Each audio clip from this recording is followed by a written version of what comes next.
কুসুম জলে একটু চিনি মিক্স করে নিতে হবে। তারপরে এখানে 1 চামচ ইস্ট দিয়ে ইস্টটা জলের সাথে ভালোভাবে মিক্স করে নিতে হবে। ইস্টটা ভালোভাবে গরম জলে মিক্স করে কিছুক্ষণ ঢেকে রাখতে হবে যাতে ইস্টটা অ্যাক্টিভ হয়।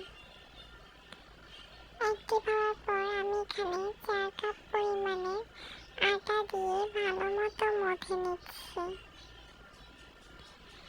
পরিমাণ মতো লবণ দিতে হবে। তারপর এখন হাত দিয়ে আটাটা ভালো করে মেখে নিতে হবে। আটা মাখা শেষ পর্যায়ে কয়েক ফোঁটা তেলও দিয়ে দিতে হবে। এখন আটাটা মথে আমি একটা প্লেট দিয়ে ঢেকে রাখবো 1 ঘন্টার মতো। 1 ঘন্টা পর আটাটা ফুলে অনেকটা বড় হয়ে গিয়েছে। এখন হাত দিয়ে এভাবে চেপে চেপে হাওয়া বের করে দিতে হবে।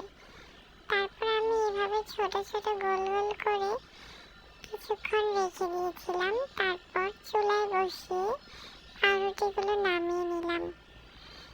কেটে রাখার পর এরকম হয়েছে।